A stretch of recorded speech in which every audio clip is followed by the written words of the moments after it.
Welcome everyone to the Quad Damage Podcast. We are your one-stop shop for all things booming and shooting. And today, joining me as usual are my co-hosts, Midnight Medium and Robert.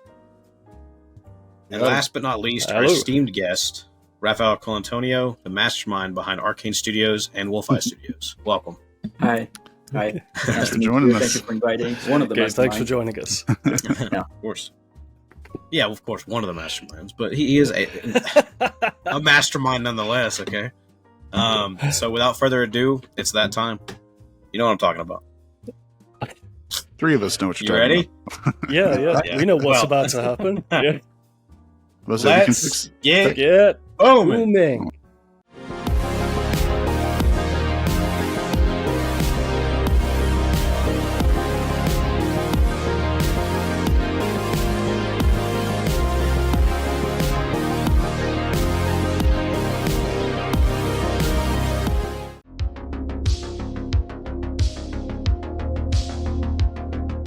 Yeah. So how have you been since we last spoke? It's been about almost 2 years now, I think. Good. It goes fast. I'm 54 now, so I feel like years are flying. Everybody says that. I think it's the less kept secret of humanity. We all know that, but we only realize it when we are really 50. Yeah. Right. I'm not far behind. 45 in a few months, and I'm already exercising in the morning because I can feel my health getting worse. No, it really sucks. Yeah, it goes fast. Like, so yeah, it's crazy. My son's about to be like 4, so it's crazy how fast time goes by. Yeah, it's true. It's true. When you have kids, you realize how time flies. Yeah. Oh yeah.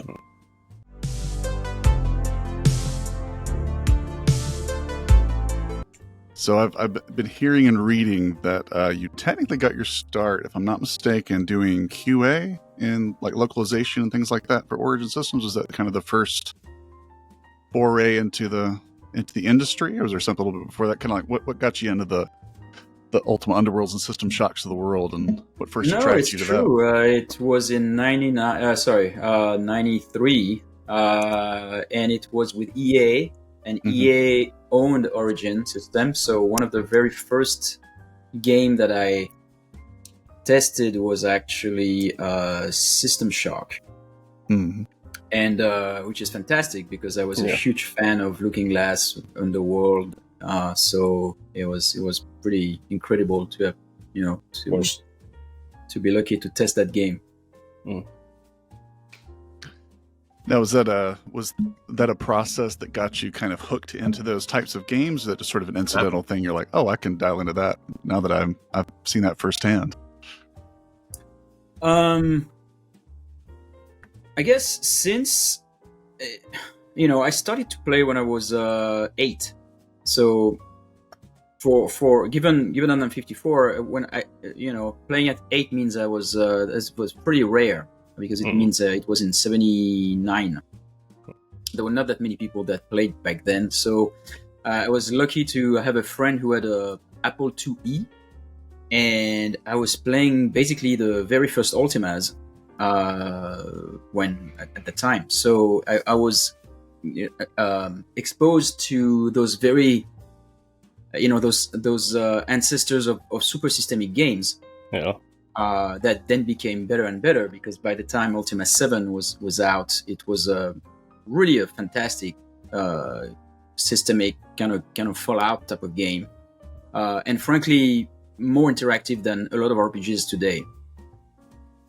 It sounds funny to say that, but in many ways it was. You could open and close the shutters, and you could characters were on schedule. And if you look at my games, there's a lot of things that actually you would find in Ultima. And then Ultima Underworld, which was also produced by Origin, but it was actually made by Looking Glass. In my head of a gamer, everything was confused. I thought like, oh, it's all the same people. But so that was when I was, maybe 17 or 18 years old at the time. The first Ultima Underworld came out, and that was like mind-blowing. It was Ultima, but in first person, and there was no name for it. We would just call it an RPG or action RPG. It's just a new genre that nobody has seen before. It was actually before Doom. It was 3D before Doom, in So fact. the Doom clone era hadn't started yet, which became Yeah, the it's first just person that, you know, shooter. Yeah. Exactly, and Doom was super pretty, and it had like also those fake lights that really worked very well with the sectors, and so that's and also so accessible and so fun to play, and the sound was amazing, so very brutal, very visceral. So that's why it, you know, stole the show and frankly deserved. But you know, it's important to note that Ultima Underworld was kind of like doing true 3D in a sense, because you could actually go up and down as well. Yeah.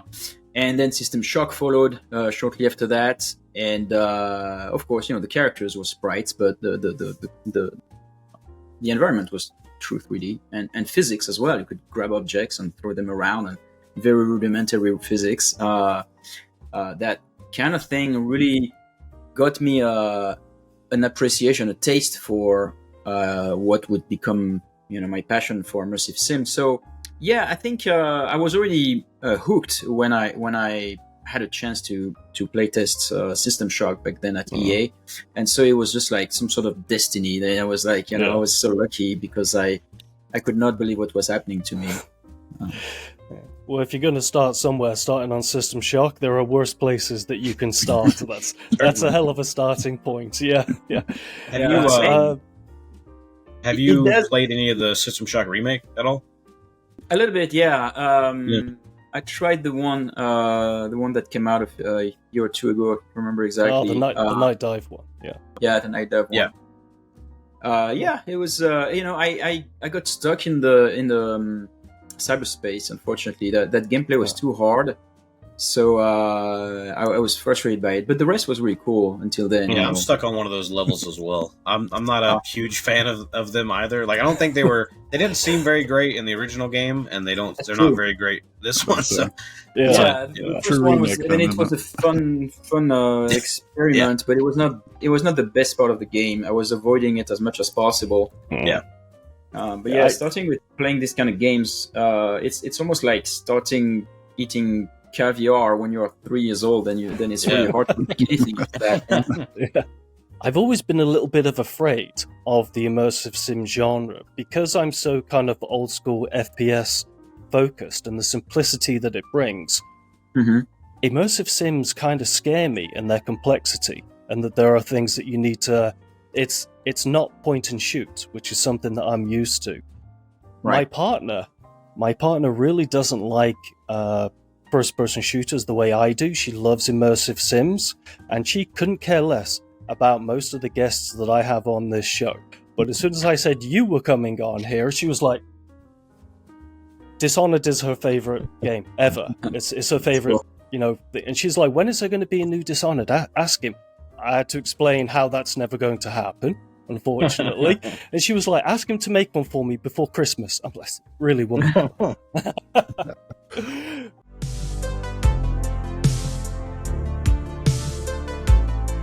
Yeah, in terms of Ultima Underworld and System Shock, they're obviously some of the first immersive sims, and they're essentially action RPGs with ImSim elements on here. How does your design philosophy change in terms of taking what they presented and then making your own kind of spin and making your own take on the immersive sim genre? I imagine that these old games, it's not so much about the detail, it's more like the spirit and the values that they had, which haven't changed. Now, if you look in the execution, of course, everything has changed. You know, the type of there's more interactions, even the physicality, the movement of the player, the type of actions that you have.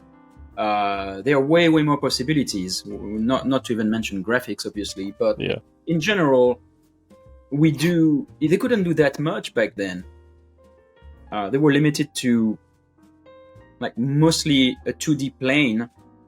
Even though it was represented in 3D, for example, there was not much vertical traversal. You know, it's if you compare with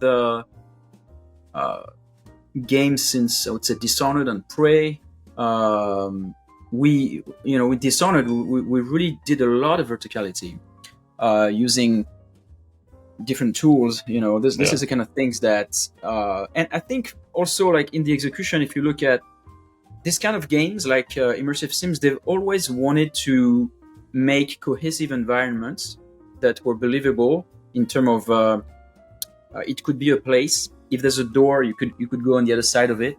Sorry, I'm having a phone noise. I'm sure you're a busy man. Yeah. And in this case, we keep doing that, but instead of doing it with a box and four walls, and we do it like with fantastic environments that take multiple artists and architects to get right.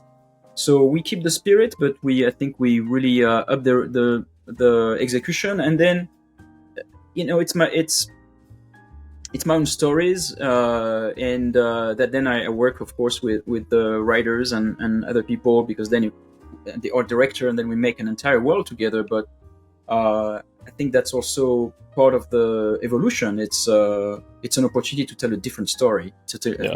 And my very first one was Arx Fatalis, which was, of course, super inspired by Underworld, because medieval fantasy, and you got to start somewhere. Even then, I did add a few things of ours, like the magic system, for example, which is not something that you would have seen in an Underworld.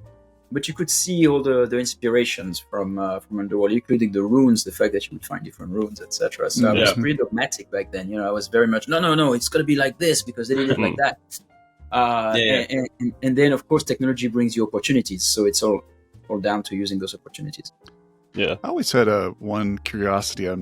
This may be asking something that can't be said, or sort of do something to keep behind closed doors. But I know there was a little bit of because you were initially pitching Arx Fatalis as an Ultima Underworld sequel, technically, right? Like within the canon. And I know there was a little bit of so the story goes, you and Paul Nerth had some terms about what needed to have in it if it were to be an official sequel. Was there anything that was kind of holding it back from being the game you wanted it to be, so it didn't end up being an official sequel, or is it something just totally disconnected to? No, with Paul we just had an agreement that he was going to consult whether or not it was going to be an Underworld. Okay. And he was going to help with the business. I didn't know back then his company was about to go down. And I think, naturally it would have been a good thing for Looking Glass if that worked, because I don't think it would have saved Looking Glass, but he was in the middle of his own problems, and then I contacted him from my total naivety. Hey, I wanna, you want to see my game? And he was nice enough to meet me at E3, and he liked it. He liked it enough that we had a deal. We worked together. He put me in contact with a lot of his people, like the audio people that he had, Stephen Russell, the voiceover of Garrett in Thief. Epic name in gaming, that is. Yeah. I still think it was cool that it went like kind of full circle when he was the voice of Corvo in Dishonored 2. That was really awesome. Yeah, that was great. It was not my idea, but I wish it was. Dishonored 2 was entirely directed by Harvey.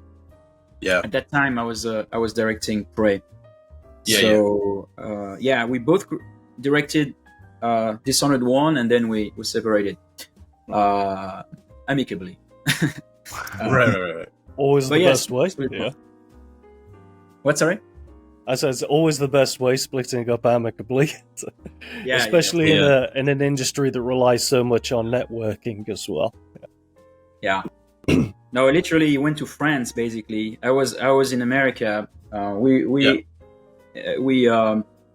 designed Dishonored. We were both in America, in Austin, and then at the end of Dishonored, he went to France and worked from there. Meanwhile, I stayed in Austin and grew Austin to make Prey.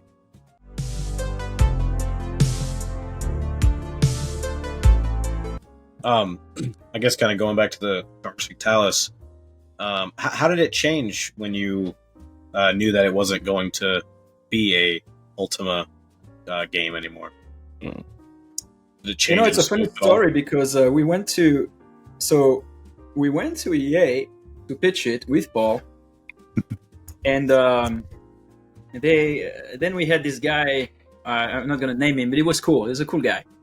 I think he's out of the industry right now. Maybe he's an agent or something. And he was very straightforward, and he told me, look, we're not interested in these games. These games like Thief, etc., like Underworld, etc. They sell. He did not say Thief. He said Underworld, etc. They sell maximum 100,000 units. Right, we're not into this. And he was pretty right about that, by the way. That's pretty much the sales we made later. The curse of the instant, yeah, painfully right. And he said, but if you are willing to call this game like magic or something, like he really liked the magic system, and so they wanted to turn it into a game where it's a super narrow game where you would now like you'd be a wizard or something, right? Like Dungeons and Dragons. All right. And it could have been, it might have been the good move, but frankly, I'm glad we did not pursue that because back then I was still very, very much into doing the game that I had in mind, and that was like a defining trait of mine. You know, it's people who know me, they will know that. Like I really do. If I have something in mind, I'll just that's the thing I'm going to champion. And it's an important quality because it takes forever to sign deals and it takes forever to make gains. So when you have an idea, you better like your idea for a long time and not get bored with it. You know, if you're this type of person that keeps on changing their mind, it's like, that was a cool idea 2 weeks ago, but now I don't like it so much. Whereas I was really, really set on doing that game, which was going to be first-person RPG in the vein of kind of Underworld kind of games, which I didn't even know they were called Immersive Sims back then. And so it did not change much when it was not meant to become Underworld or a game by EA. I was we'll do Arx then. That's cool. It's and you know, in a way it's better.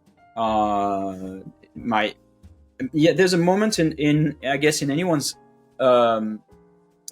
work path or career where you are still a fan, and I'm still a fan of all these people, and you're such a fan that you would rather do a sequel to that thing you're so fan of rather than doing a new IP. And then there's a moment where no matter what, doing a new thing is always better. Like there's no sequel I would like to do more than it could give me anything. I can't think of any. You know, I love Dune. I love Game of Thrones. I love any kind of great IP you can imagine. You know, I love Ultima still somehow, but like I would still rather do my own game than make a sequel of these games.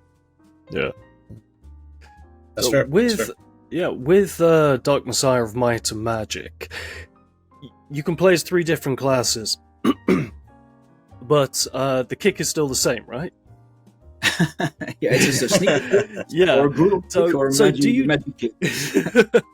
So did you design like the physics of the game around the sort of philosophy that they would be kind of certain moves would be similar? Not really. You know, we barely knew what we were doing still. I think we often, and still to this day, we don't really design our games by numbers and with like a perfect symmetry. There's some companies that are so good at that. You look at a game like Diablo, it's so well tuned, and some of it is because it's multiplayer, so everything needs to be incredibly, incredibly well balanced. We've never been these kind of designers. Of course, nothing wrong with tuning very well. I'm very admirative of what Blizzard can do, but like. In our case, we're like, kick sounds cool, it should be fun, and then we prototype it real quickly. And the lead animator is still the same to this day at my new company. His name is Etienne. He did a kick, this really brutal kick, and we're like, man, that feels fun, straight off the ledge. And you go deep on the kick. You know, 2 months later, you don't. Before you know it, you get the kicking game. You know, and. And then people start really driving it home, and they go hard on it, and you design other things around the kick. So it became a little bit of almost too much, obviously, the game suffered from it in some ways. But I think every time it's like that. We always come up with systems that we put in because they're fun, and then we try to see how they cannot break the game too much later. And I think we became better and better at that as we developed more games. After that with Dishonored, I think Dishonored was really our first true polished work of that was like had a global premise that came together. It's kind of the one that sent Arkane like really skyrocketing. Yeah, it's the one where you could tell, okay, these guys might be up to something, and that put us on the radar, basically. Right. Yeah, that game, like, I guess it was. I mean, even at that time, I didn't even know it was an MSIM, so I didn't even know what that was at the time, and not until Prey did I know what that definition was. But it was one of those first games since it was like Half-Life 2. They had where you could interact with objects and stuff. And I remember playing that and being like, "Wow, that's interesting." Just like that guard telling you to pick up a can, the fact that you can throw the can at him, it was kind of the start of that in my mind. Then when I played Dishonored, and it's like a lot of those things, throughout levels and interacting with all the different characters and so on, I was like, that's crazy. And then even after Dishonored, I'm playing other things, and I'm like, why can't I do this and do that? Once you play it in immersive sim, it opens a whole new world for you, and you're like, wait, why is not everything not like this? It's crazy. Yeah. Welcome to my world. Yeah. The art style for Dishonored was it was chef's kiss. It's such a good art style. And again, my partner, when we were talking in the car a couple of days ago, and I was explaining why Dishonored hasn't aged visually, because the art style is kind of so timeless that it hasn't relied on trying to make everything as realistic as possible. Because she's of the point of view that older graphics tend to make bad games. It has to be realistic, but she absolutely loved that. And she sat there waiting on the PlayStation, waiting for Death of the Outsider to suddenly appear in the store so she could download it. Really, really looked forward to that. I think games like that choose a really powerful art style show that an art style will last forever over something that's going for brutal realism. You could say one screenshot. Yeah, one screenshot of Dishonored, and you can say that's Dishonored. That's a philosophy that is timeless. A lot of the games you can take a screenshot of it. Yeah, go ahead. Somehow has continued going back to Dark Messiah is that kick. How many games have kicks now? You know what I mean? You got Dead Island, Dying Light, Atomfall, Angerfoot. It's literally about kicking people. There's a whole genre game. now of foot shooters. You know what I mean? Just Angerfoot. What? First-person footage shooters. Cruelty or whatever. Cruelty Squad. There's so many games with the kick now. It's crazy. It's funny you talk about the kick possibly overpowering the other design elements to the point where it pushes everything out. But almost every time I hear anybody talk about, hey, what's a good first-person melee game? It almost always starts with Dark Messiah, and then they don't even necessarily talk about the kick. It's the parrying system and stuff. I'm like, well, that's a pretty good. I'm sure that's nice to hear for them, if not for nobody else. So. That's the nobody goes taking them first. Yeah. It was difficult because people were.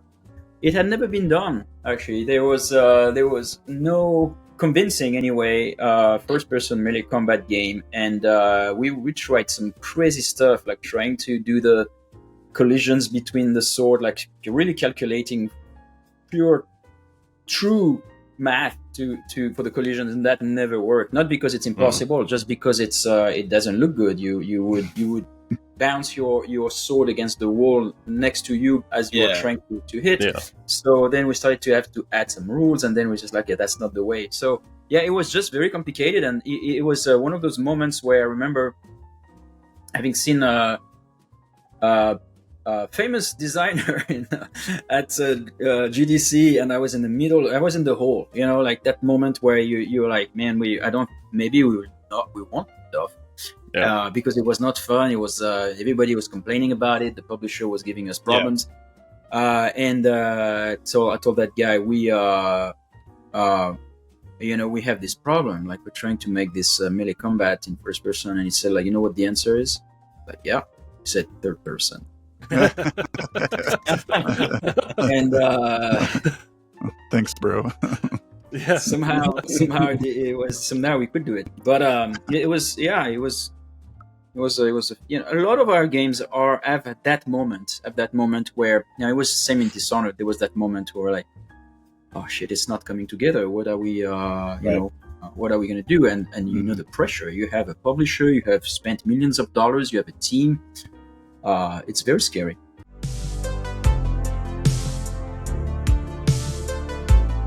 I was curious too, for something that has such widespread appeal as Dishonored does. Was it ever a challenge on your end of things to think about, well, you've got all these, highlight reel level things you see people do where they're chaining kills and all the abilities in really creative ways. Was there ever a challenge to think, how can we make this fun for somebody who plays the game in a boring way? Like the unskilled player who just sort of jumps around, knifes, and plays it like maybe like just a stealth thief game. Of course, and it's part of the difficulty of making this game is that when people play the way we wanted them, then the game was fun, and when people played the way we did not want them, then they jump swords out and start like attacking everything. And that was one of the big realization, big turning point for us. When we realized that actually we had to make the game fun no matter what. In fact, we turned it more into, if you manage to stealth, that's almost the easy mode. I mean, it's like it's hard, but you're super lethal. But then when you get when you're seen, that's when the real fun happens, because now you have to go back into a state, or like everybody's in alert, so you have to put everybody either dead or like hide again so that they resume their patrols. And the rule was 1 guard is easy to kill, 2 is feasible, 3 you probably die before you're dead. It's that was the what we're aiming for. But super fast action, very lethal, but then vulnerable if you're being seen and the alarm kicks in, etc. And so of course that doesn't scale forever, because at some point you also have better powers and better gadgets, and so now it's not 4 NPCs that can kill you, but it's 6, or it's like actually 6 stronger NPCs, and then how does it work when they all combine? And if there's a dog, then things change, etc. So again, as often with these highly systemic games, they cannot do what they want, and all we can do is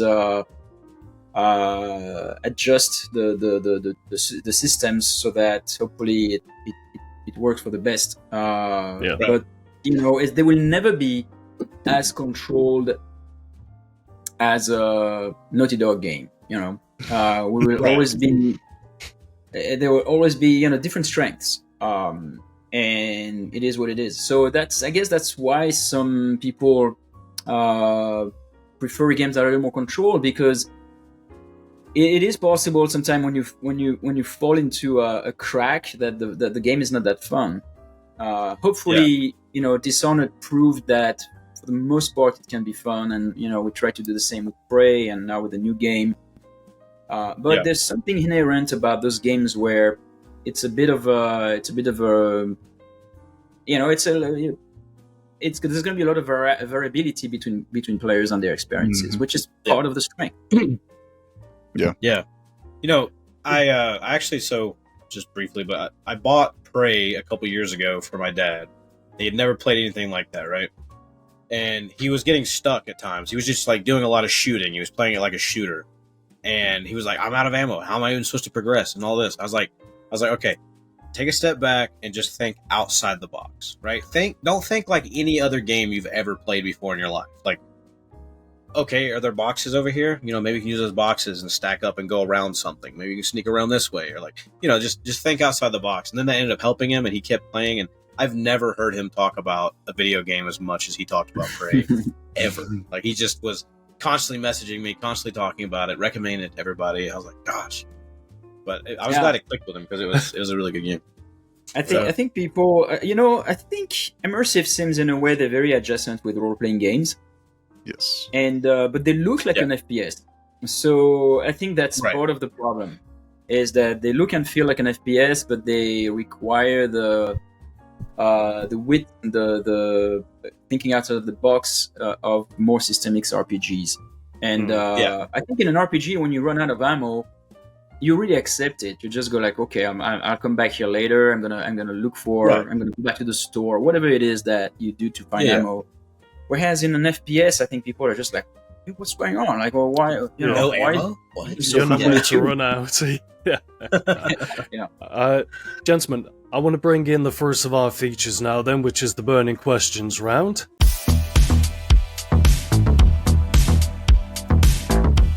The first question that we have in the rapid fire round is: do you have a favorite band other than yourself? Yes. I mean, of course, it's changed. Can I name two? Go ahead. It's Well, changed over the years, of course, you know. But I would say right now it's probably Justice and Tame Impala. Oh, nice. I've not heard of Good either of them. choices. I'm sure that they're absolutely fantastic. I'm a Pink Floyd man, so it's Justice is a little bit like it's French electronic music, a little bit like Daft Punk. You know, Daft Punk. oh right, yeah, Daft Punk I So like, it's so a I bit can like that, appreciate but like a little more Yeah. violent, a little more violent. Yeah, I mean it's higher energy in a way, but it's really cool. It's Yeah, still very yeah. very melodic, and You say- and then You Okay. say violent. Tame Impala is a psychedelic rock. It's a pretty big one. It's pretty big. Yeah. Yeah, You heard say of them for violent, sure. I think Norwegian death metal. No. So, the second question is: what is the most difficult thing about being you? Oh man, what is the most difficult thing about being me? Is that that could take forever. Like this is a therapy session. That Got 30 years of I'm, history. I'm extremely hard on myself. That's probably the hardest part about being. Mm. Never. That's good content. though. Yeah, Nah, you're striving nah. to be the We talk best about version it. of Nah. you. It's good. It's good for other people because then they get some cool games. But Yeah, it's hard. It's hard to be in that skin for that. I would Yeah, imagine. hard to know yeah. when to turn it off. Yeah.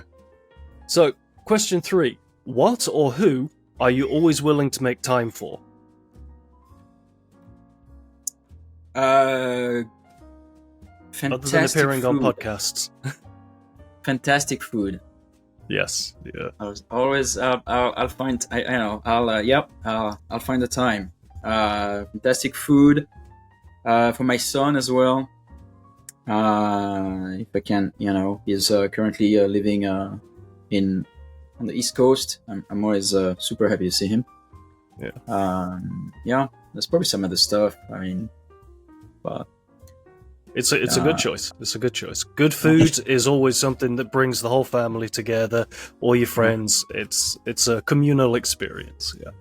So, question 4 then: what is the best way you found to calm yourself when you get stressed?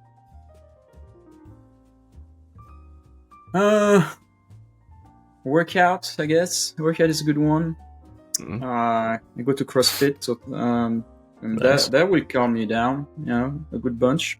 I've started meditation a few years ago. That's pretty good too. Yeah. I mean, Cool. Yeah. So, depending where I am, I could have a gummy. That helps too. But where it's legal, wherever it's legal. yes. Yeah. I don't think it's legal in England. Disclaimer. Question 5 then: would you ever try to bring back the Human Head Studios vision for Prey 2? Like me doing it, or Yeah. if someone did it. So I probably would not, simply because of what I said earlier. I wouldn't want to do sequels, and it's not so much my thing. Yeah. I mean, there are games where I could, if it's my own IP, and if the world is that big, and if the time has passed that so for example, I'd love to. I mean, this is we're talking about totally hypothetical at this point. I could see myself working on a Dishonored 3 right now, because it's been so long that why not? I would revisit that. But after Dishonored 1, for example, the last thing I wanted to do for the next 4 years of my life was Dishonored 2.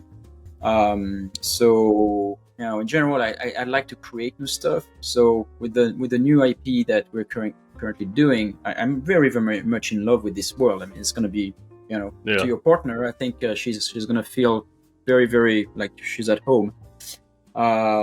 This may be the only episode she'll ever watch. Just to hear your take just then. No, she should like it. I think she will. I'm pretty confident. But again, and I'm sure eventually I would like to do more games in that world. But probably I would like to do another one before. Yeah. You mentioned Dishonored 3. If there was a hypothetical, was there any feature or kind of an area of that universe that, in a perfect world, you'd like to explore more that maybe you didn't get to do before, or just something you've come into knowing since? I had a document about Dishonored 3. Harvey has a document about Dishonored 3. I think Dinga has the one too. Dinga is the current boss of Arkane. Yeah. Yeah. And Harvey was my co-creative director on Dishonored, and Harvey Smith. So yeah, we have ideas. I don't think it would make sense to talk about it, but which of those 3 versions will ever see the day? It's now we're talking about science fiction. I think at this point. Oh yeah. So much of the people are in scattered around, and Harvey's is not at Arkane anymore. I'm not at Arkane, and Dinga is working on Blade. So that looks so good. I'm excited for that. Yeah, I mean, even the teaser was just like, you're immediately on board. I mean, it was like this. immersive sim, Blade. I was like, yep, I'm in. That's all it took. Like, Yeah. That's all you gotta say. Yeah. I mean, that's what it seems to me too. Yeah, I think. Did you ever play Redfall? Very curious. I played Redfall. Yes, I played Redfall a little. I didn't play it immediately. I waited for the patches. Yeah. So my experience was not in alignment with the general shitstorm that they got, because I did not have I did not experience that what people were reporting, and I actually enjoyed exploring that world, specifically the second district. I could feel, of course, it was a little rough on the edges at points, but I could feel what they were going for, and I actually had some enjoyment. And also, I was so going in with expectations that that was not going to be good, that actually that was not my experience. It's the same when you go watch a movie that everybody tells you it's fantastic, and you look at it and you watch it and you go, well, I don't see what's so good about it, and vice versa. So I think I will never really have that experience that other people had. Some other people. I think it's really cool that it was able to get a patch, as they were, sadly shutting their doors, but at least it was able to get a patch to allow people to play it without an internet connection, so that way at least people can experience it for the first time going forward, and potentially it builds a cult following or something like that. I was also gonna. Sorry. I was gonna ask in regards to Prey.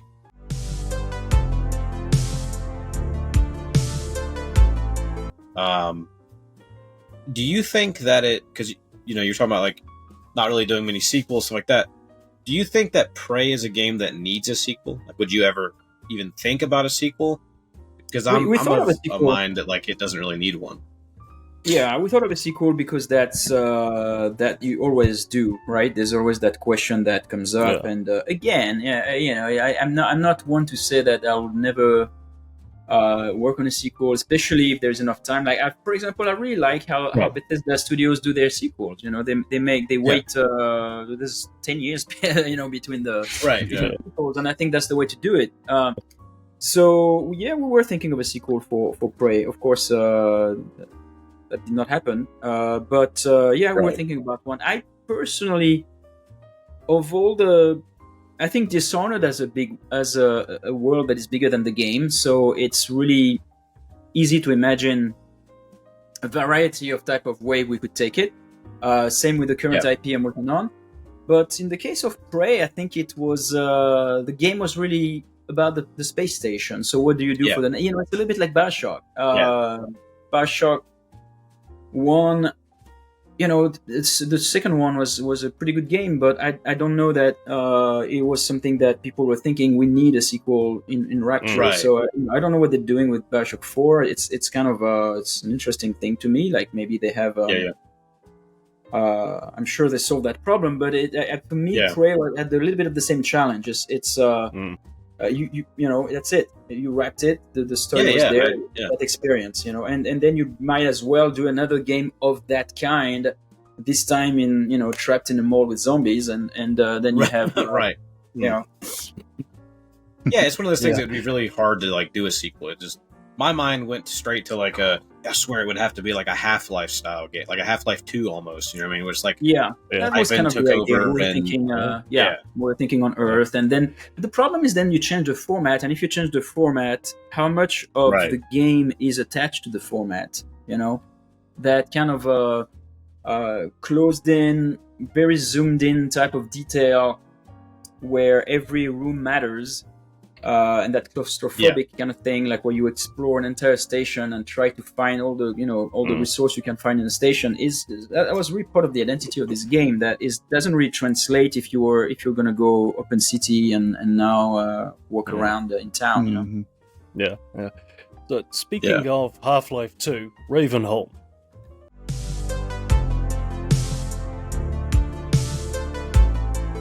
How good was that going to be? It looked very ambitious. Obviously, it never came to fruition. But you know, just what exactly was kind of planned for it? Because I'm familiar with Half-Life 2, but not so much your involvement with something like Ravenholm. Yeah, it was great, frankly, and I think the people at Valve who tried it would agree. Who tried it, if they were asked, they would pretty agree.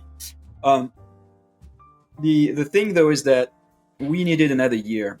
Yeah. At least 6 months, and Valve had a very clear business plan for those episodes. You know, they were trying to make the episode business work, and they could not internally because the costs were too high. So they tried with us, and we had 12 months. 12 months to build anything is really, really hard. And after 12 months, we had, frankly, an alpha. We had the entire game that was playable from beginning to the end. We had like one or two of the cinematographic moments that were really polished and very impressive. And but then we would have to add another 6 months, maybe more, to make it where they should be. And so that was not going to work for Valve in terms of that the business model that they wanted to put together. And for us, it was still great though, because it was a lot of people that joined Arkane wanted to try that episode. They had seen it. You know, it was the same for The Crossing, which is another game that never saw the day. Yeah. Well, we're going to talk about The Crossing in a bit as well. Yeah. And so both for The Crossing and both for Ravenholm, one of the, let's say, rituals of when we had a new hire for around those years anyway, was that they were gonna play test those two games, and people really, really loved them. It was a nice bonding experience, and for us it was also, we learned so much. I mean, of course, when the game got canned, we were devastated. This is the worst day of my life, etc. You know, like every time you have a breakup or anything that you can imagine. But in reality, what we did not know is that Ravenholm was school for us. It was we were graduating. It was that's also when Victor Antonov was working with us, and he trained us to all of their practice in terms of art, in terms of how to think of a level, how to think of architecture, how to architect your team so that you have groups of people that work on some specific things in specific ways that Valve did it. Right. And of course, we adapted it as well. We did it more like our own way. But at the end of the day, that encounter with Victor was pivotal to what would become Arkane later. And I can't, of course, I'm sure you guys know, he's passed maybe 2 months ago. and that was very, very hard for all his friends and people who knew him well. He was a fantastic artist with a very interesting personality. It was he had so much charisma, and everybody who's met him had like some sort of felt hypnotized by this very specific person. And but he was some sort of a genius, and yes, he really participated to making Arkane what it became. He came up with the art style for Dishonored, correct? Or at least had a big part in it? Well, it was a collaboration between Sébastien Mitton, who was the art director and he's also the same art director of Blade right now. And I've worked with Sébastien before, working with Victor. And when Victor started to work with us, he really bonded with Sébastien. And they became, and at some point, Sébastien was on his own. Like, he did Dishonored 2 on his own. I mean, with his own, a lot of other concept artists obviously did not do it on his own, but he was directing it, and Victor was not in the perimeter anymore. So I think I would say yes, there is a lot of Victor in Dishonored, but there's also a lot of Sébastien Mitton and other artists. He was also really responsible for that kind of interesting European blend that was in Half-Life 2, right? Among other things. Yeah. Yes, absolutely. He was a Bulgarian guy, and he's the one who offered to this very intimidating company called Valve. He told them, I have an idea, and they followed him. Which kudos to them. Worked out. That. Yeah, it worked out. Yeah. His so we mentioned the crossing. Oh, sorry. No, I was just going to say, I thought it was a really cool thing in retrospect to realize how many games I've appreciated the look and feel of them and didn't know why yet until I saw the name of the credits and was like, now it's all coming together. Yeah, it makes a lot of sense. They're just seeping out of, Yeah.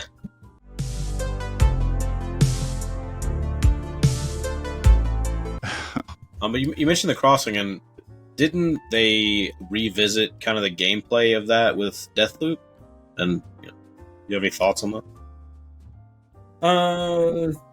A little bit, because they did the fact that you can invade the session of other players. But I would say since then it's been existing by other people. What we're doing in the crossing was a little different. It was like an asymmetrical game where you had one hero and 4 players that would possess the enemies. In fact, I think there was to some degree Left 4 Dead did that too. Yeah, they did. Yeah, with their versus mode. Yeah, and the only difference is that we had a story though. It was like it was served into a story, and then people would dissolve at the end of that section of the story, and then reappear in the next section, etc. It really worked. It was. I've never seen a game since then doing it. To the same level as what we were going for. So that means some of that idea also bled into Weird West with the way you do the main protagonist, then. I like and to a degree, I guess, like with the not each really character is kind of like going into the next. Yeah, I see what you mean. Well, I mean, this is more like of a story ploy, whereas in the case of the Crossing, it was actually gameplay. Okay. Where you were a multiplayer. You were playing the multiplayer enemies, basically. You were just playing the bad guys. Right. Okay. Yeah. Why did you choose to do Weird West in third person? It's like ImSim's really are very rarely third person, so it was quite a unique design choice. Yeah, we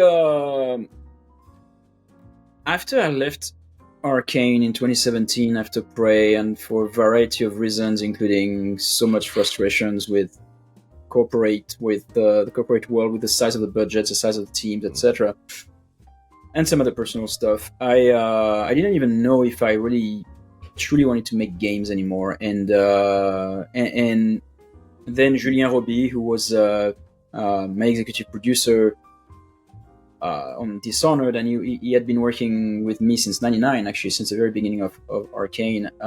He also had left. He had left a little bit before me, and he said, "Hey, maybe we do another company and we do something, smaller games," because he knew I was so.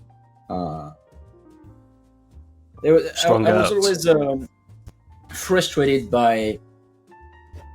I love art, but I was frustrated by how long it takes to make any object in general, and then it became the joke where for anything, like you want any object, banana, it takes forever. It has to go through so much process, and then there's the LOD for the banana and the weight of the banana, and then like before you get the banana, you have to wait maybe months because it's taking at least 5 days, month, and it's somewhere in a list, and and the concept art must be done first. And so I think it was very compelling to think that we were going to make smaller games. And also we were both fans of Ultima, the original Ultimas, and we thought, maybe we do that kind of thing, the more like an RPG, kind of like top down, ISO, whatever. And you have a party, and of course it's going to be super interactive because that's the kind of thing we like to do. But because of the camera angle, we won't have to worry about art so much. And it was true. The entire art was done by 3 people. Really? So, Wow. Yeah, so that was very refreshing for us because we had, not counting UI. Yeah, so 4 with the UI. But anyway, so. It was great. It was and then the itch came back because I think some of it is how we relate to the world and how people relate to us. Like, why this guy's not doing first person? That's what we want. Yeah, I saw a lot of people talking about that. Yeah, and it was crazy to me because before I played the game, I saw like it looked just as reactive and just as immersive and just kind of. You'd be surprised, like, if for anybody who hasn't played Weird West, like, when you do play it, you're going to be kind of, like, extremely surprised by the things you can do that you typically could not do in a game like that. You know what I mean? From grabbing a rope and putting it on a skylight and dropping into a building, grappling onto stuff, just things that are not in, like, a game from that perspective, pretty much ever. Yeah. Yeah, it's automatisms from us that we kind of programmed to do that. So no matter the we would always eventually do the things we like to do and know how to do. So then that's why for the next game, I think once we were done with Weird West, which was the first game of the company, and gone through the full cycle of hiring and getting a publisher, shipping, etc., which is always super painful and complicated. Then we thought, okay, how about we back to what we actually really, really like and right. Do you think that Weird West is, still trying to find its niche, I guess? Do you think it did well enough for like a sequel or things like that? At first, we wanted to do a sequel, and then I think we had so much doubt about is it worth it. We have all these people that are incredible at doing 3D levels and in first person, etc., that kind of game, and that's truly what no matter what, like even if we did it in third person, they were still they were starting to add more polys and more detail everywhere, and I was like, right. The initial idea, which was to do something top down, cheap and 2D, failed miserably. Because then we already spent much more than what we thought we were gonna do on Weird West, and it looks like if we do Weird West 2, we're gonna be like almost at the same budget as what we would do if we were switching back to first person. Let's go back to first person. Yeah. And then I feel like that's the reason. Everybody felt like a huge relief. Where once this decision was made, we're like, oh my god, yeah, that's like what. That's what we right. So I feel like that's the reason why it's. I guess those games are like immersive sims in general are not made that often, and usually are like passion projects or something someone really has to fight for, because it seems like they cost a lot more to make, they take longer to make, and they require so many more intricate elements that it's just like it's always such a high cost, and usually the turnaround is lower than you'd like because the curse of the immersive sim. It's hard to sell it, hard to market, I guess. Well, we kind of broke the curse of the immersive sim with Dishonored, frankly, but Right, yeah. and I think Bioshock broke the curse of the immersive sim, even though it's debatable if it's an entirely of an immersive sim or Right. It's more like a shooter with depth. But and to your point about they cost more, it's not that they cost more, it's that they should cost more, but they don't. Right. Therefore, they often are very janky because of if we need to obtain the same level of polish as a normal game, that's very, very polished and very tested, then yes, those games would cost a fortune. So, and because at the same time, there's the curse, as you mentioned, the perceived curse anyway, where they're hard to sell. It's 1 in 10 immersive sim actually really works out. Yeah. Then I think nobody is ready to spend the true, budget that should be allowed for these games. So, and in addition to that, they're super hard to make. They drive everybody's anxiety because. Mm-hmm. When you work on one of them, the fun is you can only control it partially. You can only foresee partially what's going to be great about this game. And those games really rely on a sum of things, which is true for every game, but it's even more true for immersive sims. It's a big salad where everything matters so much, and at the end, it's the sum of all the experience that makes that experience. And so they're a pain in the ass. If you do that, it's really because you like them. It's right. Yeah. I don't think anyone would do it. The worst thing that could happen to the game industry is that if tomorrow the best selling games are immersive sims, then you would have all these teams that try to chase money, and they would say like, okay, guys, we have to do the immersive. How did it call it again? Sims. I don't know why, but that would be hard because it's only a handful of people that really do them. Yeah. Yeah, and they're so reactive. To hell. Oh yeah, but they're so reactive and so unpredictable by nature because of all the like artificial intelligence used in a lot of things, and like the systemic nature of everything. It's just they're so complex. It was like when you guys were designing the mimics and they were turning into objects that were way too big, or like they were doing things that nobody thought they could do, and it's crazy stuff like that. It requires to work almost in the reversed way. You let the systems do their thing, and you let them break the game, which is like super anti. It's the opposite of what you want in a traditional game dev cycle.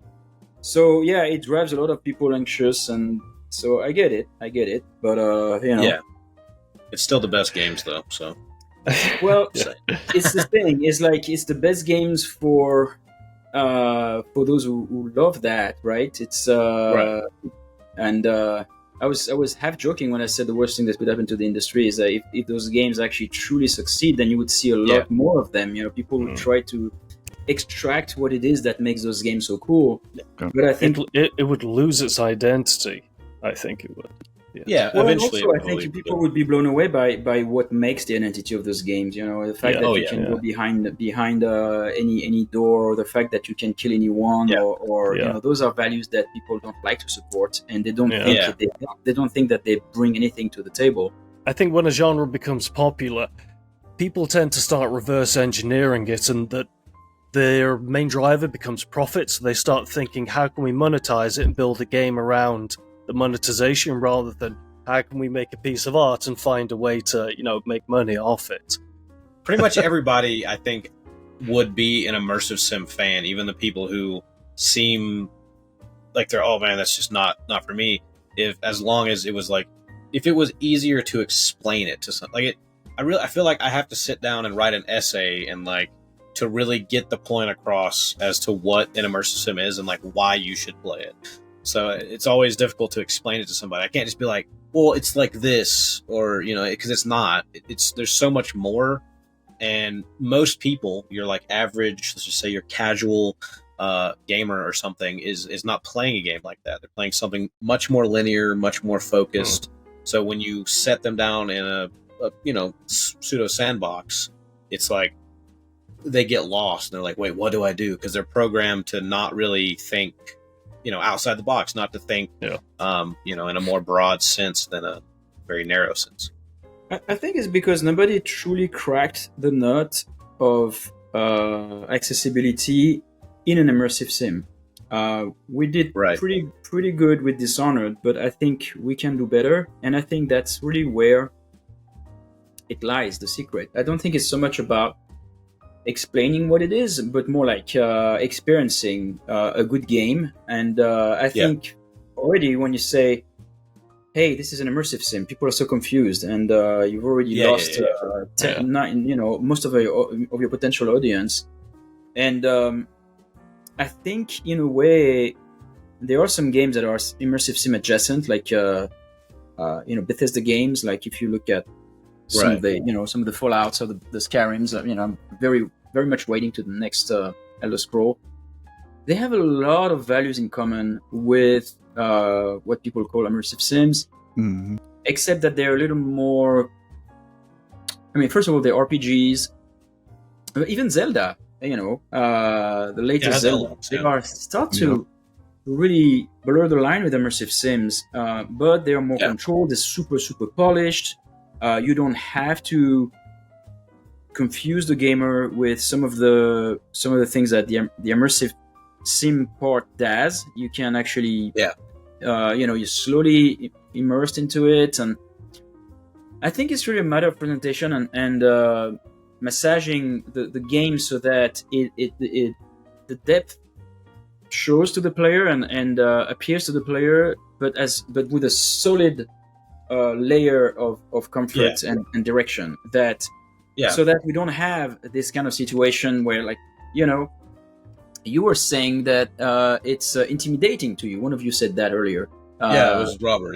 Robert. You said they're intimidating, they're daunting. There's something that you don't know if you're going to do it right. Maybe you'd make a mistake. You just like broke a door and like the entire city responded to it. It's like, shit, did I break the game? Maybe I should reload. And so we need to bring comfort to the player so that we remove that anxiety of the player of immersive sims are not for me, because I think what immersive sim have to offer is for everybody. I mean, we look at even super controlled games like GTA. The way they control it is that if you mission fail, then it rolls back and puts you out of the instance that they created for that specific thing. That's how they that's how they avoid all the pain that we have to deal with. You're in a city, there's like everything is simulated, but actually if you break things, it will just reset everything, so nothing matters. To me, that's a huge punch in the nose of me, but I get it. It's what it means here, though, is that for a lot of gamers, that brushing the immersive sim experience is enough. Like they feel they love the surface simulation, the fact that some cool stuff happens and all chain reactions, etc., which is one of the values of immersive sims. So my point is, it's possible to enjoy immersive sims. It's, I think what makes it hard is like the jankiness of them most of the time, and the fact that they're very demanding. They're very they're intimidating. They're intimidating. It's like, here are all the systems, and it's definitely something we try to change, and in this new game that I'm working on with my people. So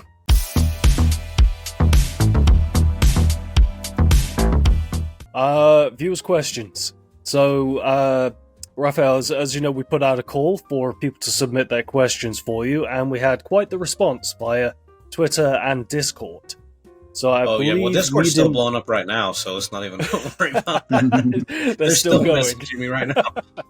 Alrighty, and you touched on this a little bit, but Jackie Axe from our Discord was saying, without numbers or specifics, of course, how would you describe the budget difference between a Weird West and, say, maybe your next game or the type of game you anticipate making in the future? And is there any game that we wouldn't expect that might have inspired it? Oh, yeah, it is much more. Yeah, it's much more. You know, for the team is. 'Cause I think that's how you have to look at it. Just like in terms of team size, we have like 8 times more people or something. So Wow. yeah, 8? no, it's Wow. yeah. That's a multiplier right there. Six. That is quite a bit more. It depends how you count, because there was a peak. There was like most of the thing. Then there were people that. So, but yeah, it's much bigger. Yeah. Yeah. Gotcha. Awesome. And the second part of his question was, without giving too much away, hopefully, is there any game that might have inspired it that might be, not a Bioshock or a System Shock or something like that might be a little unexpected? I don't think there's I can't think. I mean, like things that inspire us are sometimes even us don't realize we're inspired. But I think some of what we are trying to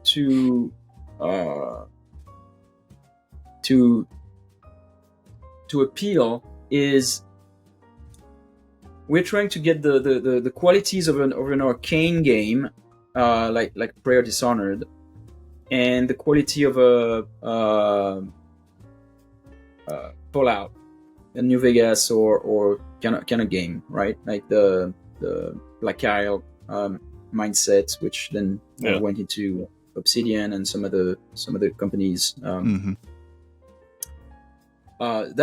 That's what where we're trying to aim for, and I think so far we're probably going to land somewhere there. So it's a first-person action RPG with this dialogue and skills and all the action and the world design and the crafting. By crafting, I'm not saying player crafting, but developer crafted areas and stories and that you would find in a more like Prayer Dishonored. Yeah, nice. That's pretty exciting. Alrighty, and then we've got a sort of a related question from Cane Saw Boy, and he asks, "Do you have a dream game that you would like to make if money and time are no issue and you could do it all your way?" No, I'm working on it. It's every time every time I work on a game, to me it's more important that I do the game that the new game that I'm excited about. It's more important than the budget that I'm going to make it with, and what's more important as well is that I work with the people that I love and the people that I believe in, because it's so hard to make these games. It's so hard to make any game. And the value of a team that is well put together, that has worked together for decades, is I can't even start to explain how important that is, because that's where you make, that's where you waste money or not, basically, by keeping on redoing things a million times, or finding new people because the previous people did not work out, etc. That's very, very, very painful process, and I'm feeling super lucky that I work with a team of people that have been following me for decades and that are super good at what they do, and I rely on them heavily, and I could not do it without them. And that's the best part, is that we do that, right? So to answer that question, I always feel like I'm working on my ideal game, and specifically now, anyway. Awesome. Well, we've got a pretty good segue on our last question to the more of a design philosophy, moving forward type of thing, or just from you in general, from your perspective. And so anyway, Hablani's got a couple different sections to this, but they're all sort of orbiting around the same core ideas. So you don't have to answer all these individually necessarily, because they're all pretty related. But his question goes, how do you believe that immersive sims will evolve? Is evolution and innovation, even possible now? We've seen some iterations here and there. What ground is left untouched? by immersive sims that can be explored? And do you ever see anything in the AAA space in its current state that would ever think about bankrolling something like Prey again?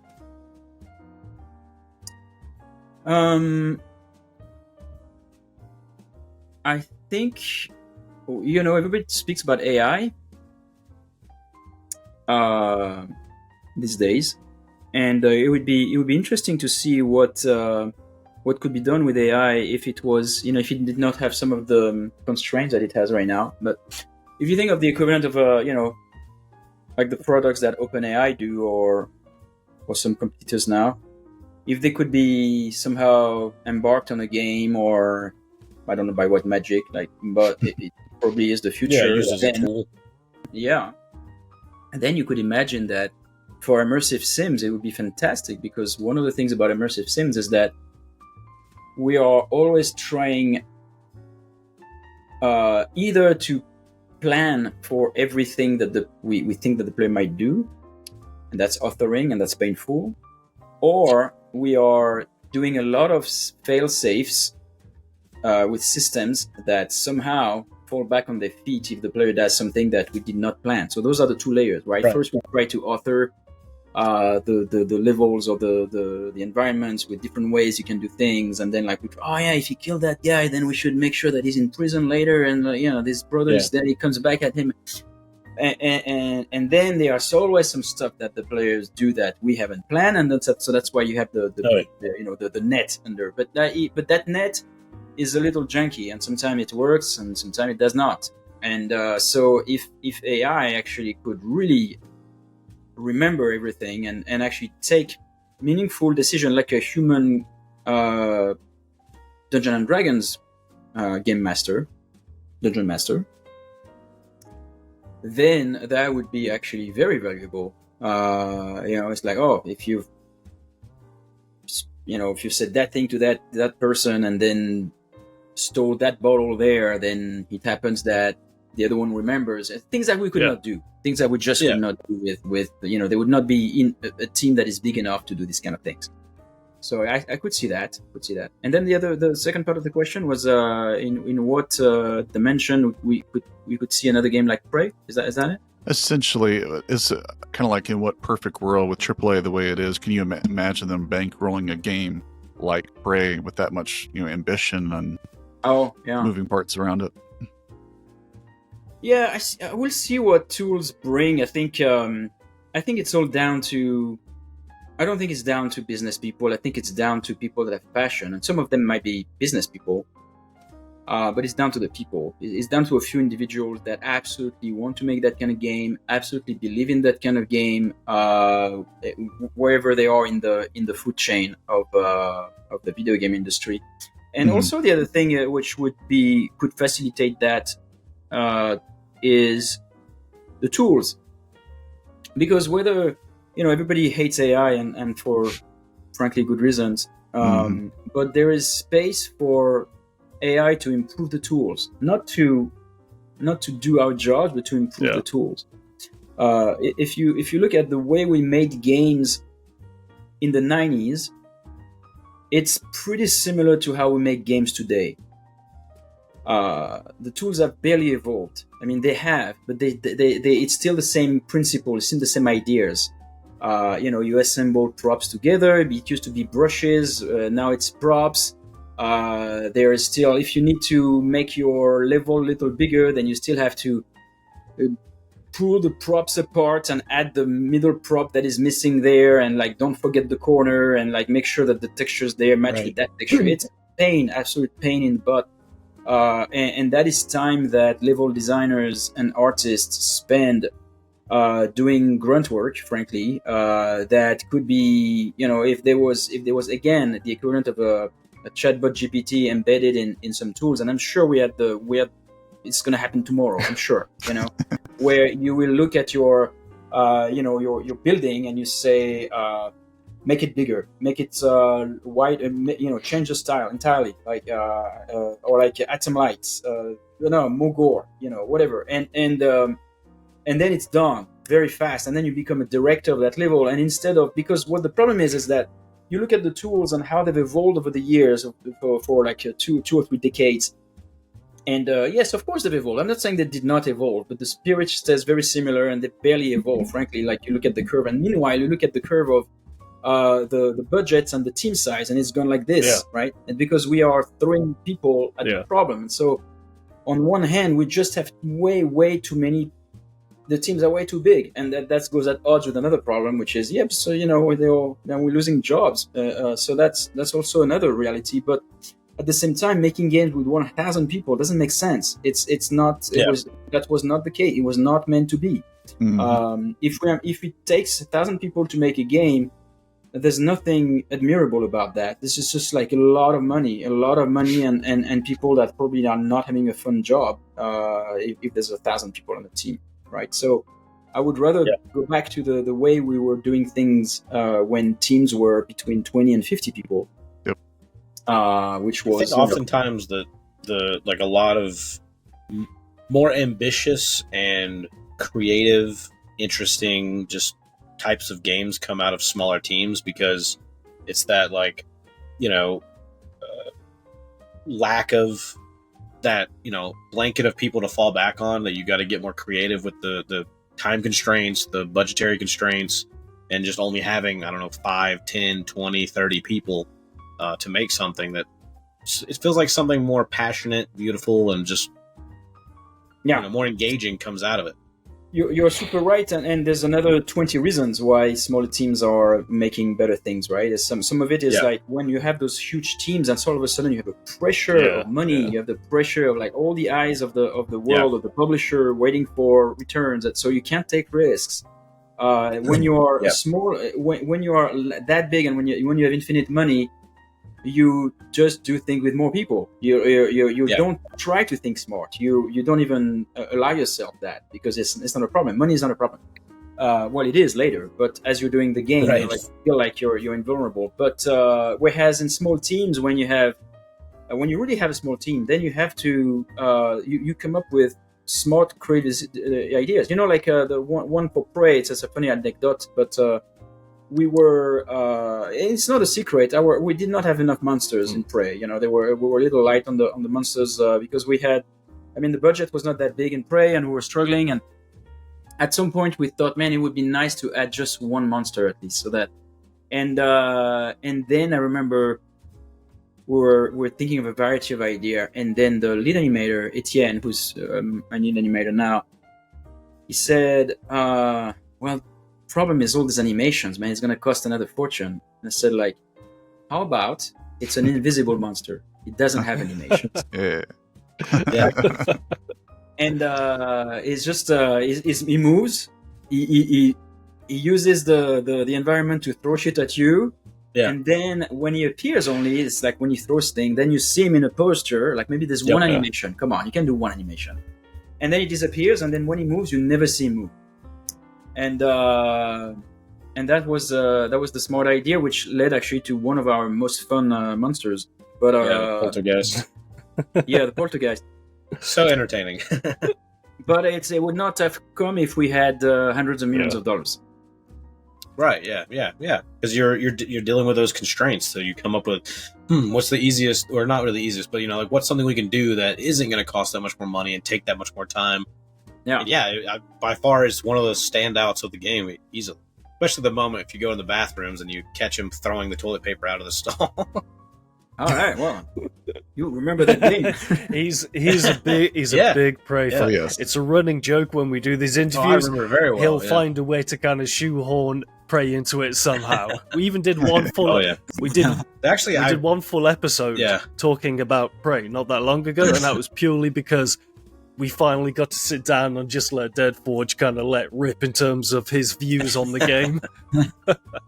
Hey, that's cool. Yeah, there's a reason I've made 3 videos on it. Okay.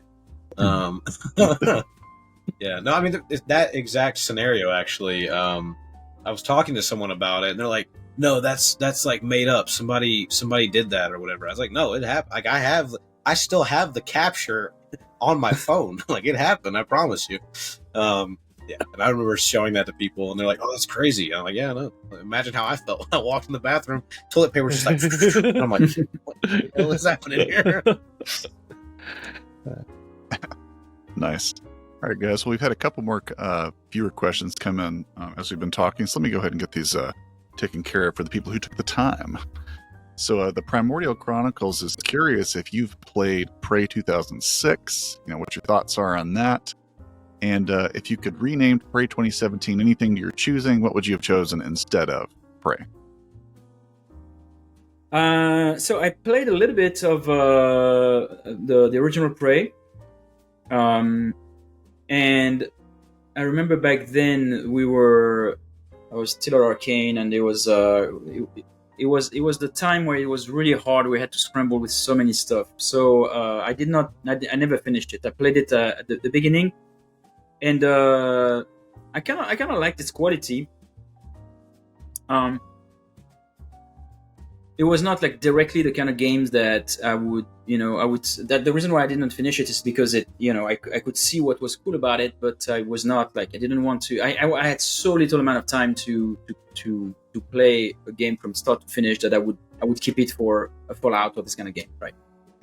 So yeah, I did play. And what was the other name? What was the name of Prey? Yeah, what would you have liked to have called Prey had you not had to kind of toe that line? Yeah, we had thought of Star Seed, and we had thought of Typhoon. I liked that one. I'm aware of Starseed. That's a new one to me. Yeah.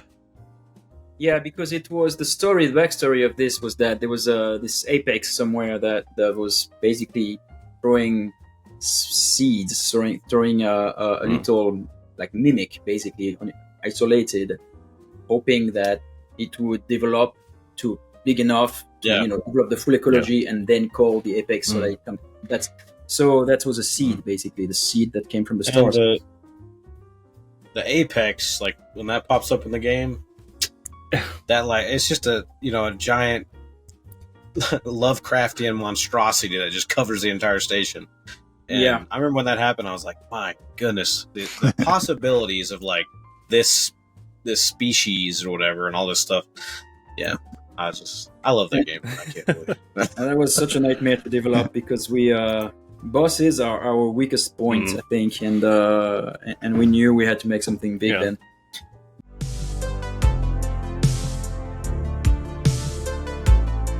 Do you think that Prey would have performed differently if it had not been called Prey? If you'd have gone with Starseed, do you think it would have affected the sales, positively or negatively? It's hard to know, man. I wish we could go to that parallel reality and see what would have happened. I think to some degree, probably. I think we wasted. Calling it Prey was just a total mistake in so many ways, and I've done absolutely everything I could to fight that. First of all, because I didn't want to be part of that drama with Human Head, where we were accused of stealing their IP, etc. It's like, believe me, we never wanted that, and it was bad for them as well, because now when people say Prey, and nobody knows if we talk about the first one or the second one. And so that was bad. And two, it was an original IP. So to me, I felt hurt that I had to pull my game from another game. That was just not a good idea. And three, was bad for the gamers. The gamers, the tons of people who love the original Prey, and some of them would like the new Prey, but a lot of them would not, because first of all, we had. They had been promised another Prey 2, and it's not exactly the same type of game, so they might be disappointed, and so it's kind of like lying to them, and vice versa. Some people actually probably did not like the original Prey. They wanted something, more like an sim or something more depth, and they probably did not look at our game. And then at the end of the day, we spent so many marketing dollars talking about how it was not the original Prey, and why. Everybody had that same question. Every journalist, every blogger, everybody had. When we were trying to talk about the game, we would spend a good 5 to 10 to 15 minutes, and then later it would come back again, arguing about why this name, etc. So, yeah, I'm pretty sure it would have performed differently with a different name. All right, we got Connor Kirby, and his question is: Warren Spector once called narrative and immersive sims appropriately constrained, but one of Weird West's many achievements is its elasticity in that regard, typified in the story persisting through loss of any mortal NPC. What new ways do you strive for to further deepen reactive worlds and stories? Yeah, so it goes back a little bit to what we discussed earlier with AI. That would definitely be fantastic to have AI use common sense, because common sense doesn't exist in AI for video games. It's all systems that try to recognize things and they do their jobs. If I hear a sound, I am supposed to respond. That's what AI is in video games. It's really a script. That's all it is. Mm-hmm. So if there was actually true AI with common sense that actually can read a scene and say, at this moment, just that thing happened, therefore there should be this reaction from the world, or the newspaper tomorrow is going to say that story because it was an interesting one. I mean, that would be mind-blowing, Player did this crazy thing about, like Florida Man. That would be... So like the Florida Man stories. Yeah. So that would be the way, I think. But yeah, it is constrained for sure. We try not to constrain too much. We really try to give all the freedom. We try to make sure that the people can always be. We don't cheat the player. I think that's the thing that we try to do. We don't cheat the player. That's a promise. It's a promise. That's the kind of value that. Talking about if I was to list all the values of immersive sim, I mean, I could not do it like this on top of my head. I mean, it would take me 15 minutes, but that's definitely one that not many genre care about. And for an example of that is, we would never do a scene where you enter a room and the villain is here, and we take control of the player. And the villain is wiggling his thing at you that you're supposed to find. And then he'll slowly leave the room, and then spawn some enemies behind him. Here's the MacGuffin. Go get it. Yeah, that's a very anti-immersive moment. But many games do that, So and for good reasons, because it makes storytelling easier. But not the player story. I think what's strong about immersive sim is that it's almost like a film noir. Everything is from the experience of the viewer. The viewer and the character are one, and there's never ever a moment where we tell you another story that you're not currently part of. Mm-hmm.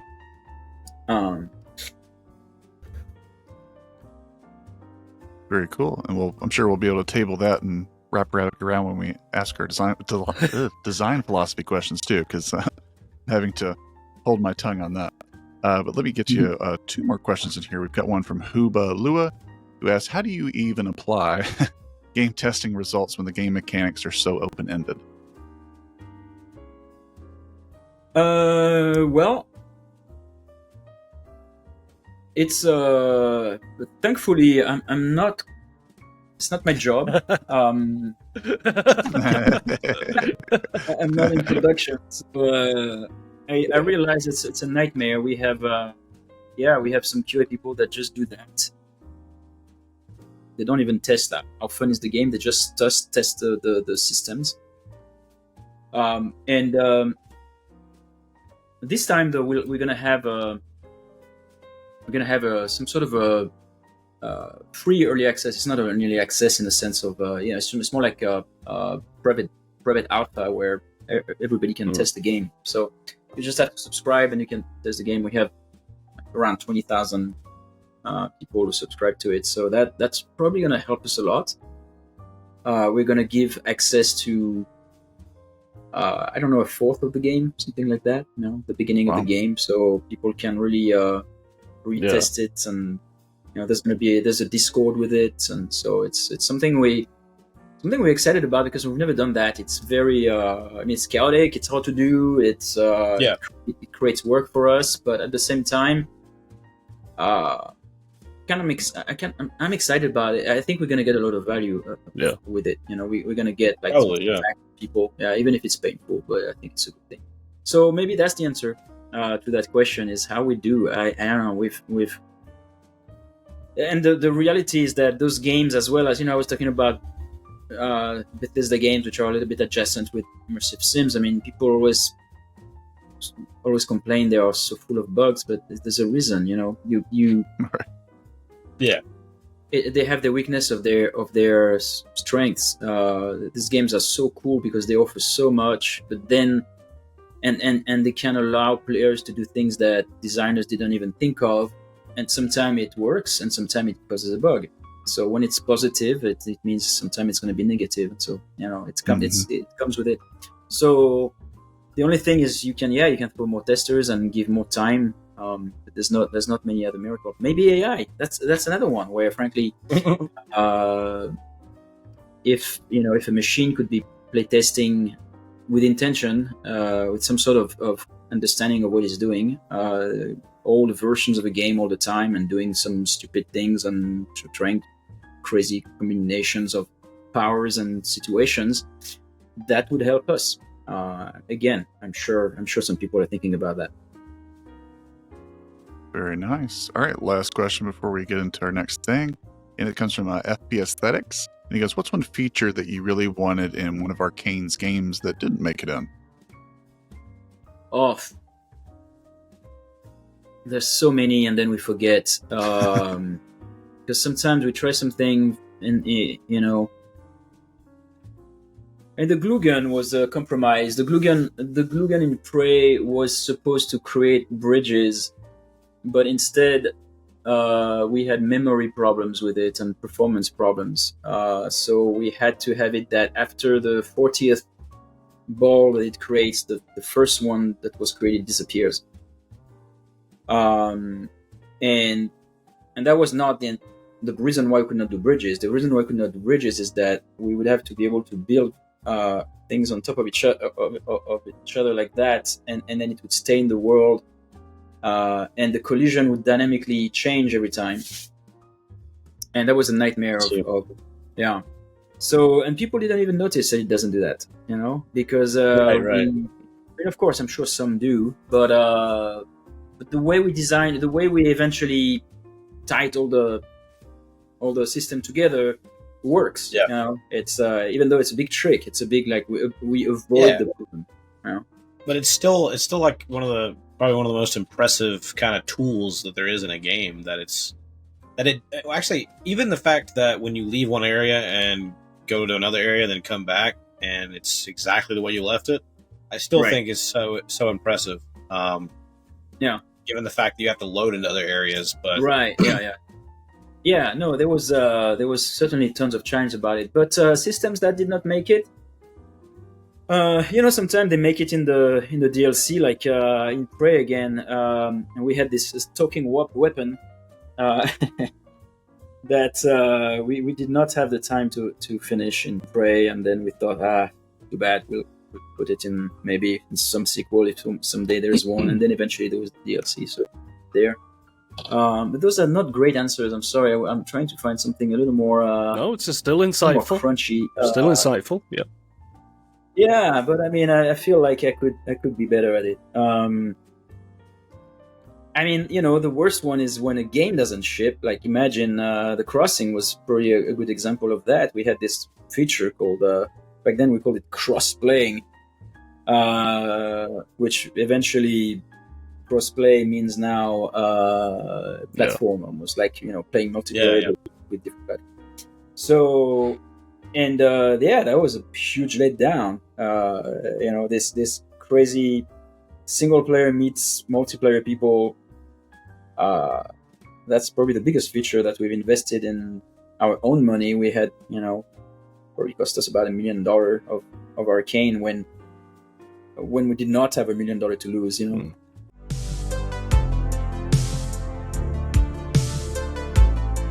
In regards to your design philosophy. How does it differ for your time between Arkane Studios and now with your time with Wolfeye? Do you have the same philosophy, or do you has things changed over time? No, pretty much exactly the same.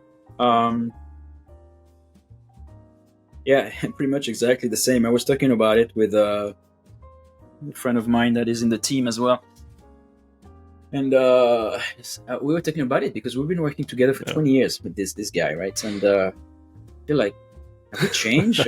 And he was saying like, nope, still nope. He said, you're a little more flexible.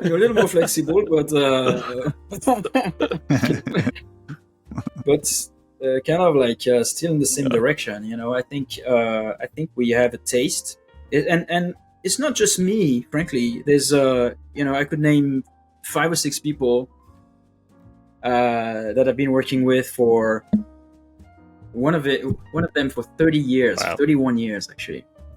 Yeah. And so our ways are pretty set in the way. You know, our philosophy evolves though because there are new generations, and our system designer Gael is fantastic, and he was also at Arkane for 15 years ago, but he's younger than me, you know, and so he plays all the games. Is very much into all the latest practice, and those are important because sometimes details about UI, about about how controls, how you what are the new thing, minor improvements, and how things guns like work these days, how and so, but and as far as the values go, those don't change. At the end of the day, like it goes back to what we were talking about at the very beginning of this podcast. The values of games like Ultima, around the world, etc., is really what inspired us. And then we've added some of our own. We've formalized some, and then they haven't really changed. It's always the same thing, It's just that the execution of it and the visuals and the UI, etc. Of course, that has to adapt to its time. Yeah. So in our previous interview and in other interviews, you spoke about how in your games you like to kind of examine the human condition and what it means to be human, and like morality, and they're usually very morally kind of gray, and somewhat a reflection of the real world. So why is that? I guess that's the question. Because I think art is about expressing stuff, whether it's internal or whether it's external.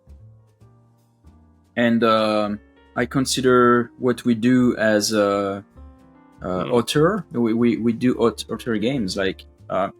Again, I'm feeling super lucky to be able to do that. There's no one is telling us what story we should tell, what story we should not tell, what character we should put in or should not put in. It just comes from a place from creation with zero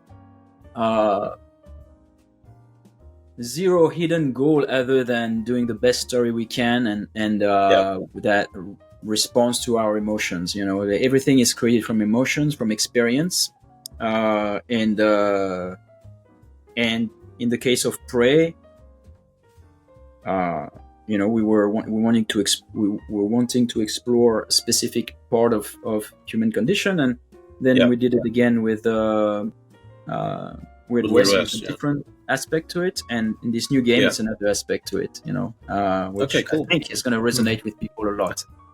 Yeah, I was hoping that we would still get that. I mean, I figured we would, since that's something you like to hit on. I mean, it's always connected pretty deeply with me. I mean, whether it's Dishonored, especially Prey, and actually very much so in Weird West. It actually, the whole thing, without spoiling anything, the whole thing with Weird West, just when you reach the end, like it's it's quite an experience, and the kind of lesson learned is really cool. It's really insightful. I think I learned not only a lot about many things, but a lot about myself through playing Prey and through playing Weird West and games, adjacent to that, games like Fallout New Vegas and other games that also deal with, things along those lines. I think I've learned a lot, about that. Yeah, thanks so much for saying that. And I think that's also why we like those games where we offer you different possibilities and different ways to play, because including bad ways, killing people or stealing, some moral choices, which at the end of the day, they trigger something. They make you look. The fact that you could have done the bad thing, but then you decided to do the good thing gives more weight to that good thing. It gives it more value. And at the end of the day, I mean, all of us, we're all an instance of the same thing, a different instance of the same thing. So that's why we relate to those primal emotions and the feelings of guilt or surprise or fear or etc. So if games can do that, then it's a huge win. Yeah, I agree with that. Yeah, I think a lot of games do tackle, things like that in different ways, but there's something about the immersive sim, design philosophy of it is just the choice in all the different ways, whether it's how you play, how you choose to interact with people or the things around you. It's a lot more player agency, and it feels a lot more personal, in comparison to something else. Including choices that don't truly matter, but the fact that there was a choice, there was a choice, You can shoot the cat if you want. It's like, sucks, you're an asshole, but you deal with it. Yeah, exactly. Which that kind of brings me to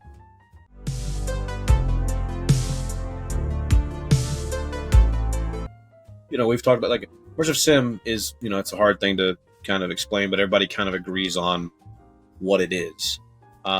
So Vampire the Masquerade Bloodlines, right? That is very much so considered to be an immersive sim by the majority of people. And so adjacent to that is the Outer Worlds, which have you played at all? Yeah. Okay. Would you consider the Outer Worlds to be an immersive sim, given that it has a good bit of elements from the likes of VTMB and the original Fallout in a lot of ways? Of course, it's lacking in certain areas that you would get in like a Prey or something, but in some, I think these games are very similar. I think it's more like they put the emphasis on different things. Like if I look at a Bethesda Obsidian game, because the difference between Outer World and Fallout, New Vegas, or even they're not that different, frankly. So to me, they all fall in the same category. And the difference I think then between these games and games from Arkane is that I think we put more emphasis on the level design parts, on the spatial, but spatial aspect of the the verticality, the how the mechanics, how the action side flows into the exploration. But other than that, they're pretty similar. It's different expression of the same intentions. Yeah. I think with I think it's like the Outer Worlds and Fallout New Vegas, specifically from the Fallout series, something that resonates with immersive sims is kind of the choice to kill everyone, and the game still will conclude in some way, shape, or form. Yeah. I think that's something that not very many games do. There's actually a game that just released you might have seen as Atomfall. It offers the ability to... Yeah, it's good. Yeah, it offers the ability to kill anybody in the game. Outside of that, I wouldn't say that it has anything really that, similar to an Outer Worlds or, your typical immersive sim. But it does have a very immersive sim-like kind of philosophy in their design where, at least in part, where, once you walk out of a place at the very beginning, you can kind of just be like, hey, I can go wherever. And the game doesn't actually give you a marker. It gives you very little information. And there's no quest marker in the whole game. You have a map, but you don't have a mini-map. So it's very much like you follow leads, and it kind of branches from there, and you just kind of explore and piece together everything as you play. But it's a lot more up to the player how they progress. And I'm just curious how you would think about like a kind of design like that.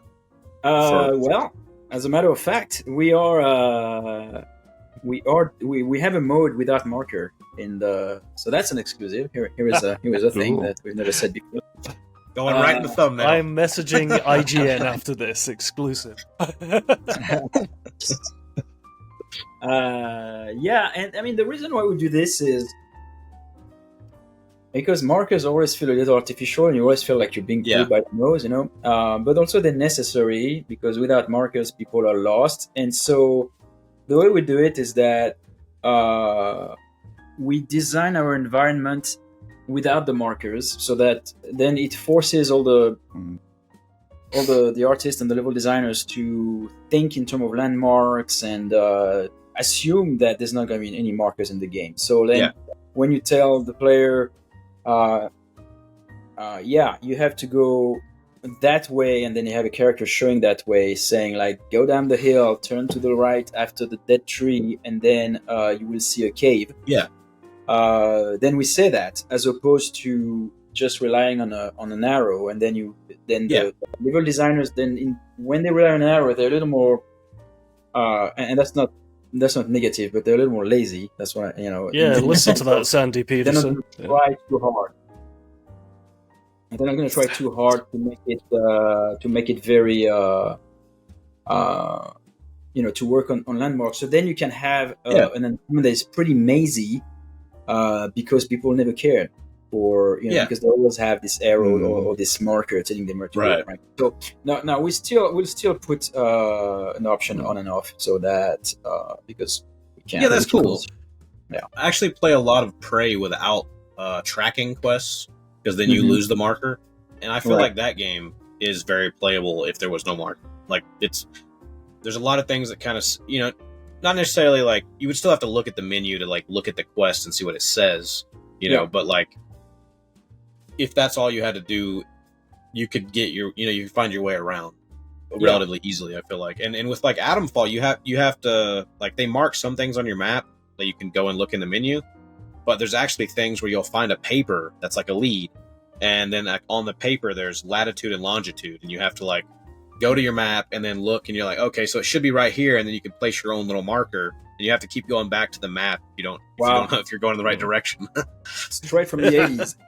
Yeah, and I was like, that's pretty awesome. Like, I like that because it just allows me to get lost and just try to figure things out. No, I remember when part of the gameplay back in the 80s was to actually do the map, with your hands on the paper as you were trying to figure out where you were.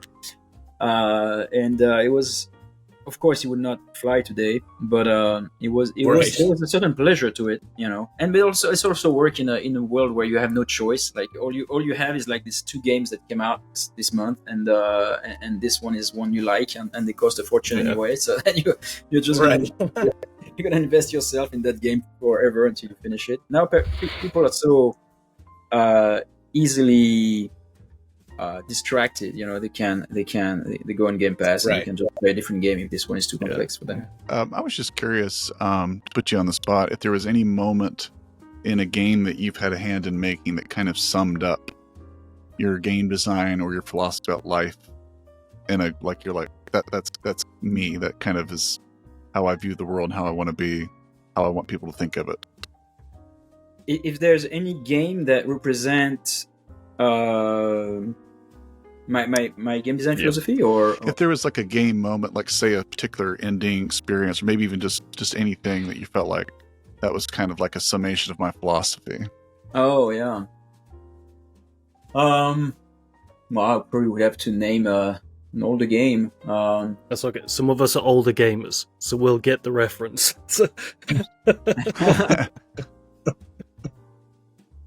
And I'm trying to think of like games that I've really, really, I think I don't know, for some reason I'm thinking of Thief. The game Thief. There was some moments where I was just lost. I was not lost because I could not find my way, but I was not on planet Earth anymore. I was in that world with I had this. What was the name of that? There was a sound card that had this protocol 3D audio. I can't remember what it was called, Audio X or whatever it was. Like it was working in quadrophony. So I had my 4 speakers, and somehow Thief actually supported that mode. And one of the strengths of Thief was the sound, and so they were you could hear, and the way they did their portalization to place in 3D, the sound was so well done. It was one of the earliest examples of that, right? Like the 3D audio kind of thing. Yeah. Mm-hmm. So if someone was on the other side of a wall, you could hear them through the door that was like to your left, for example. You could tell where they were and like at what distance. You could. It was all intuitive. And so when the four speaker system, it was like being there, with the reverbs and everything. And I think I'm thinking of the cathedral. I don't know if you remember that level in Thief. Mm-hmm. I do. Level by Randy Smith, friend. Nice. And that level, I don't know if it defines me as in my philosophy or anything, but it definitely I came back to it a lot as an example of something that a perfect level design to me. The Cathedral of Thief was a perfect level design. There was the mystery of how do you get in. And then there was 2 states. There were before you take the eye and after you take the eye. And there was this thing where, like, in order to take the eye, you somehow so you have to go through a system of rafters and beams in this cathedral where, like, this eye is it's a fucked up evil eye that speaks, and you have to grab it. But the only way is actually to kind of like jump into it. And then you're gonna have to fall down the cathedral where all the monsters are.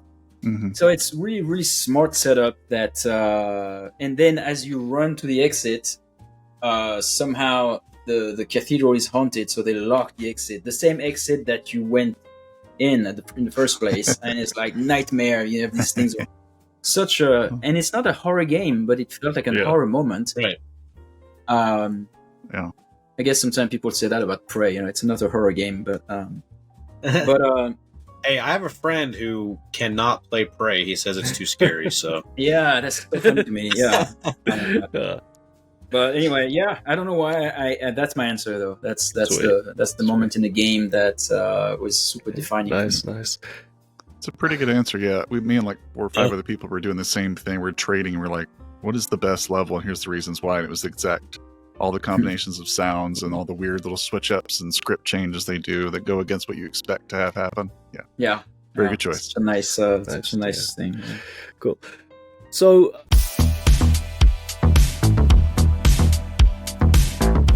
a recurring feature that we have is that whenever we have a guest on, our previous guest has asked a question that they, as a developer or a creator, want to ask you, and we offer you the opportunity to ask the same of our next guest on here. Their question is, what is your ideal game budget, I guess? You had to have an ideal budget for making a game. Yeah, in a way, I'm going to dodge that a little bit, because I'm going to talk in terms of amount of people. Because this is really what matters. This is what translates to a budget. If you make a game in Santa Monica, with the same amount of people as you would in Poland, of course, with equivalent type of talent, one is going to cost 200 million, the other one is going to cost 50. Right. So right. So to me, that's an important that's more interesting than the money. It's like the amount of people, and I think anywhere between 50 and 100 people is where, given the tools that we have today, for 4 years, because it's hard now to make games in less than that. We were trying to hit games in 2 years, so then you can translate that based on salaries, how what it means, but and there's a ramp up, a ramp down, so whatever it lands. But I think that's an ideal team size, because it's hard to.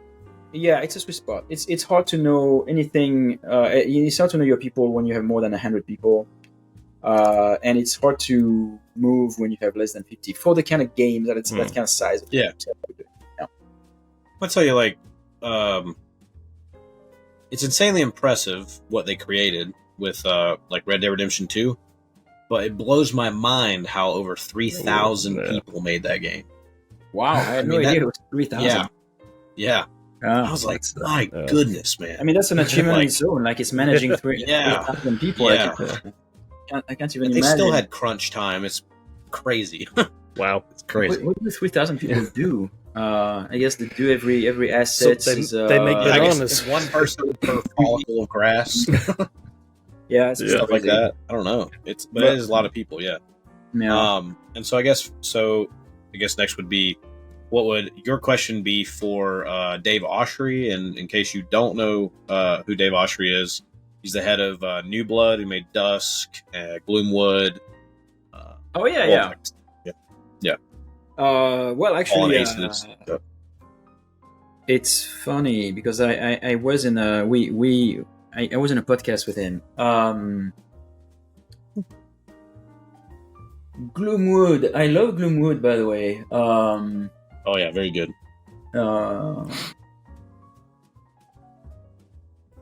I would have to ask him something about that.